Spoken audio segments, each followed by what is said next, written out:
11월 2일 목요일 출근길 주식 시황입니다. 반밤 뉴욕 증시는 일제히 상승했다. 다우존스는 221.71포인트 상승한 33,274.58포인트로 마감했으며 S&P 500 지수는 44.06포인트 상승한 4,237.86, 나스닥은 210.23포인트 상승한 13,061.47포인트로 마감했다. 연준이 이틀간에 걸친 FOMC에서 기준금리 동결을 결정하고 제롬 파월 연준 의장이 인플레이션이 완만해졌다고 기자회견에서 언급하자 뉴욕 증시는 일제히 상승했는데 파월 의장은 추가 금리 인상 가능성은 열어뒀다.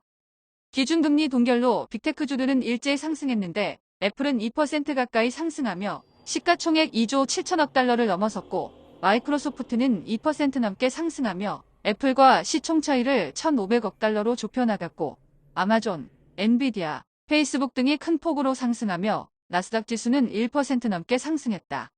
엔비디아가 4% 가까이 급등하고 AMD가 시장의 예상을 상회하는 실적으로 10% 가까이 폭등하자 필라델피아 반도체 지수도 2% 넘게 급등했는데 인텔, 마이크론 등 대표 반도체주들도 랠리에 동참했다.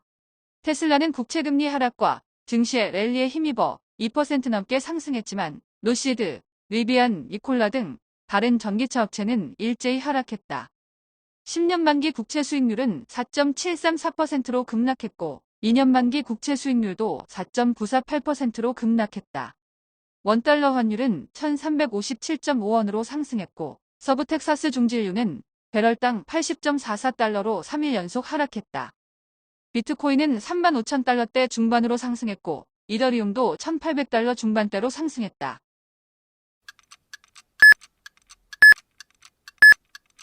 전일 국내 증시는 일제히 상승했다. 코스피는 전일 대비 23.57포인트 상승한 2,301.56포인트로 마감하며 2,300선을 겨우 돌파했고 코스닥도 3.13포인트 상승한 739.23포인트로 마감했다. 코스피는 기관의 순매수에 1% 넘게 상승했는데 반도체 위주의 순매수로 삼성전자는 2% 넘게, 하이닉스는 3% 넘게 상승하면서 코스피 시가총액 2위인 LG에너지솔루션과 7,500억 원가량 차이를 보여서 순위가 바뀔 가능성도 있다. 2차 전지주는 여전히 하락세를 보였는데 LG에너지솔루션, LG화학, 포스코퓨처엠은 2% 이상 하락했다. 코스닥은 외국인과 기관의 매수세에 소폭 상승했는데 거래 대금은 5조 원 초반으로 9월 초에 14조 원에 비하면 30% 수준으로 위축됐고 에코프로는 6월 이후 처음으로 50만 원대로 떨어졌고 에코프로비엠, 포스코디엑스 등 시가총액 상위 종목들이 3% 넘게 하락한 반면 JYP, HPSP, SM 등 종목들이 큰 폭으로 상승하며 코스닥 지수는 소폭 상승세로 마감했다. 한화 에어로스페이스가 예상치를 웃도는 실적으로 12% 이상 폭등했는데 수출입은행의 방산 수출을 돕기 위해 수출입은행의 자본금 한도 상향 법안을 추진한다는 소식에 방산주들이 일제히 상승했다.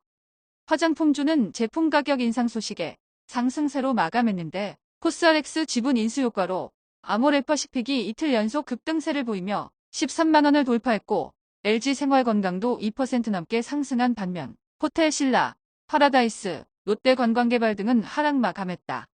엔터주도 마약 사건의 여파를 뒤로하고 일제히 상승했는데 하이브와 YG는 5%가 넘게 급등했고 SM, JYP 등도 큰 폭으로 상승했다. 영풍재진은 5연속 하한가를 기록하며 5,000원대로 진입했는데 고점인 54,200원에 비해 거의 90% 가까이 하락한 반면 빈대 관련주인 경남제약과 동성제약은 이틀 연속 상승 중이다.